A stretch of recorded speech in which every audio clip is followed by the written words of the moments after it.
特朗普被抄家，该小心的却是中国和俄罗斯。美国正酝酿一记大招。大家好，我是肖云华，欢迎收看云华观点。为对付中俄，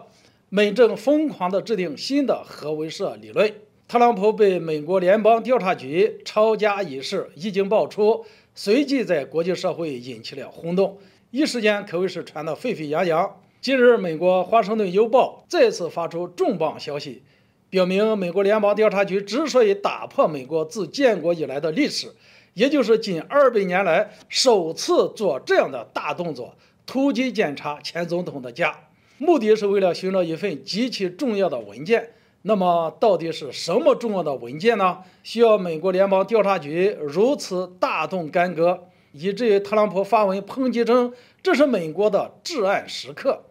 原来这是一份与核武器有关的机密文件。有分析指出这次不同寻常的搜查凸显了美国政府官员对可能在特朗普家中的机密文件类型以及相关信息可能泄露的深切担忧。毕竟对于美国这种拥有完善的3位一体的核打击体系国家而言，总统需要对本国核打击力量有一定的了解，而这些了解大概体现在陆基、洲际导弹在哪些地区，有多少核弹头处于值班状态，各轰炸机中队部署在哪里，以及海军战略核潜艇的巡航周期和所处的位置等等。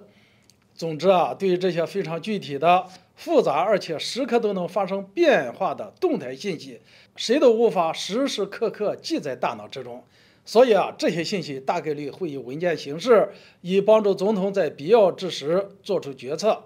毫无疑问，这些资料是非常重要的，因为一旦美国核武器的细节公诸于世，恐怕形同提供敌国一份设法建立与美国核武器系统对抗的情报路线图。那么这对于美国而言又意味着什么呢？总之从美国联邦调查局这次的行动可以看出，美国政府对这件事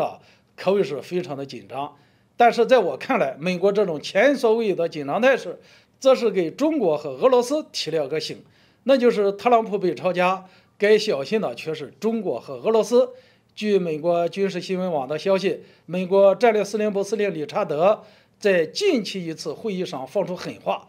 称美国正在疯狂地制定一套新的核威慑理论，以同时应对中俄。作为美军核力量的负责人，理查德在这个时间节点提及核问题，还表明为了针对中国和俄罗斯2个国家，美国正在疯狂制定一套新的方案。可以说仅疯狂2字足以体现美国已经无所不用其极了。在我看来，随着俄罗斯在俄乌冲突中正一步步掌握主动权，并且我国在佩洛西传台之后采取极为强烈的反制措施，这都让美国深刻意识到，想要借乌克兰问题、台海问题来拖住中国和俄罗斯这2个竞争对手已经没有可能了。于是美国正在酝酿一记大招，也就是想用核力量来对付中国和俄罗斯。基于这种情况，美国政府才会对特朗普家中那份涉及核武器的机密文件非常紧张，因为一旦这些文件泄露出去，美国这记大招或许就不会对中俄产生任何效果。毕竟连底牌都被我们知道了，美国还怎么给我们玩呢？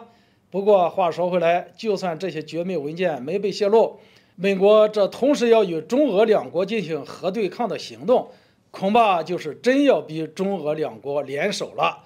朝美国放大招了。今天这个话题就聊到这里，欢迎大家留言交流，下次见。